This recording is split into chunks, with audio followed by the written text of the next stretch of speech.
Shopper is out of the party. He's out of the party. He resigned. In actual fact, they were trying to get him back, but he put his resignation. Then he left. Ayikho into emnandi njengomgosi la emhlabeni. Futhi ayikho into emnandi njengokuhleba kule South Africa yethu ekhululekileyo esiphila kuyo. Eholo president wethu our Lord and Savior Cyril Ramaphosa. Kwesinye isikhathi udinga ukuba neprofile negama elithize. Ebese emveni kwalapho ungakhuluma noma yini noma ngobani abantu bazokukholwa. Sengiqaphelile ukuthi njalo uma kwenzeka something ngomkhonto wesizwe iBusiness News ifonela uKhumalo, ayifonela omunye umuntu, ayifonela ngisho spokesperson womkhonto wesizwe kuNhlamulo Ndlela, kodwa bafonela uKhumalo ukuthi akazokhuluma. uKhumalo ubukeka njengomuntu one-information eningi enza MK. Futhi okunye efuna ngikubalule kukodwa ukuthi akusizo zonke izinto uKhumalo ayishoyo ezingalona iqiniso. 60% yezinto ayishoyo uKhumalo ziyiqiniso ziyenzeka ku-MK. uKhumalo wasitshela ukuthi umpi yakhe, angimazi isibongo sakhe lo yababa, obeka uTreasurer General uxoshiwe emkhontweni. Ngempela emveni kwey'nsuku ezimbalwa wasuswa kwiposition. Kuyona le video sezwa futhi ngaye uKhumalo ukuthi uSecretary General womkhonto wesizwe party akasekho uMncwane, akaseyena uSecretary General. Usesusiwe kodwa kushoda ukuthi nje bamemezela.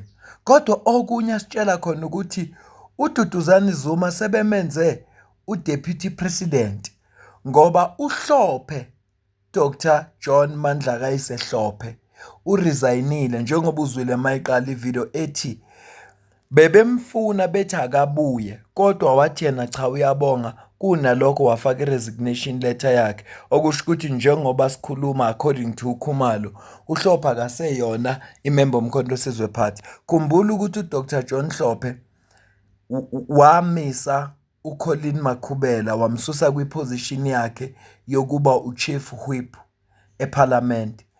Uthe mayibuya uJacob Zuma opresident womkhonto wesizwe party ebuya eBurkina Faso wafike wathola lezo ndaba, wayisethi isinqumo sikaHlophe sokuthi amise umama uColleen Makhubela amsuse kwiposition yakhe yokuba uChief Whip akalandelanga umgomo nemibandela yeqembu outlinewe yiConstitution ethi asikho isinqumo efuneka sithathwe kungahlalanga neNational High Command, asikho isinqumo efuneka kube somuntu oyedwa, kunalokho funa bahlangane iNational High Command akhulume nayo bese kuthathwa a collective decision.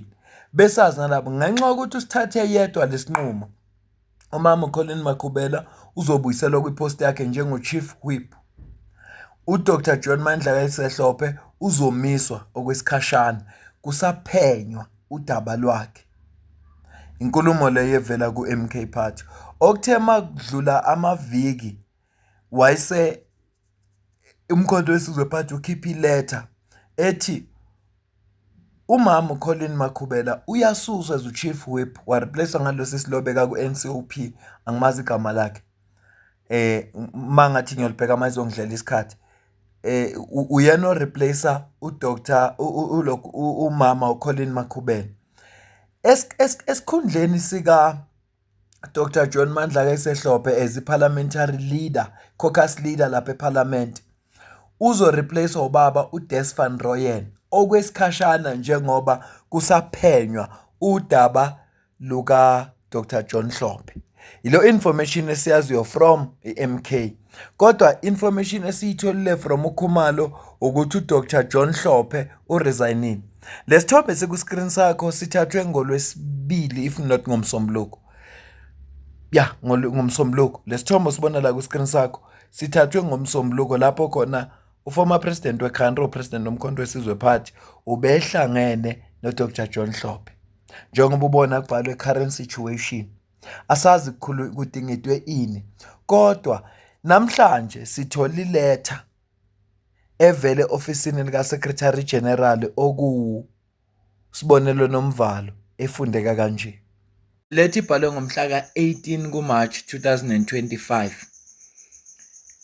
Attention, all formal structures of Umkhonto Wesizwe Party and general membership of Umkhonto Wesizwe Party issued by Secretary General Comrade Sibonelo Nomvalo.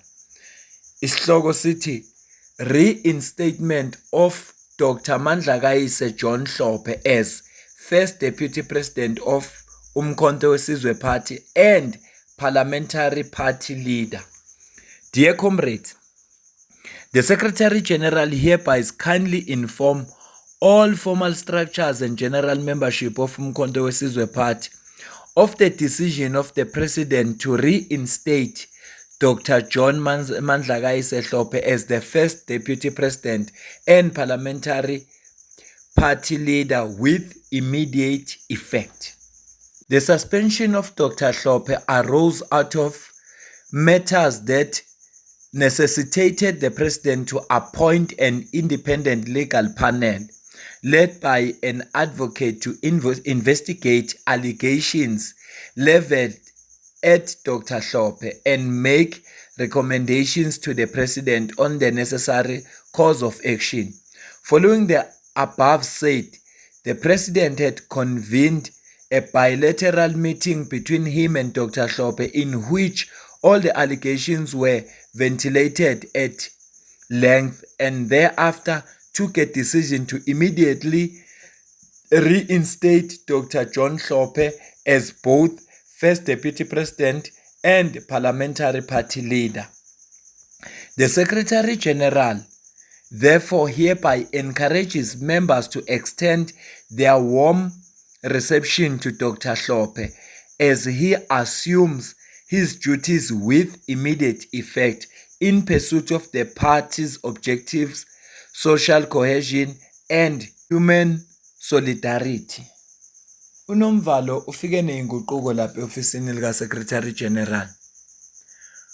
Okufiswa ngabantu abangama-members omkhonto weSizwe Party ukuthi sengathi engangaphazamiseka, kunalokho angenza umsebenzi wakhe ngokuthula, athole isupport kuyo yonke inhlaka zomkhonto wesizwe.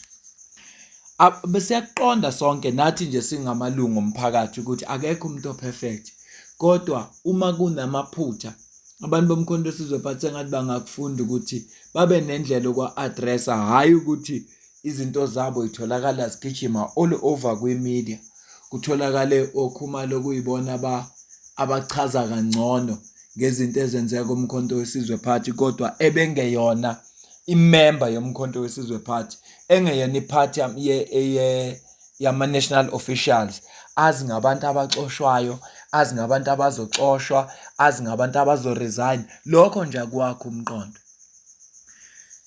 Le letter-ke confirma lokho esikubonayo la esithombeni ukuthi impela la madoda amabili ahlangene, njengoba ngisho ukuthi isithombe sangomsombuluko, kula madoda amabili ahlangene axoxa emveni kokuba ibe khona investigation mayelana nokumiswa kuka-Dr. John Hlophe. Ngakho-ke lokhu kuzindaba esizithole namhlanje engicabanga ukuthi kubalulekile ukuthi ngizi-update ukuthi uDr. John Hlophe usebuyele kwiposition yakhe. Ngiyazi-ke ubuka ivideo lena ngoLwesine, kanti le video kahle kahle rekhodwe ngoLwesithathu ukuthi nje ngixakekile, angikwazanga ukuyikhipha ngesikhathi. Mina nawe sidibane kwivideo elandelayo.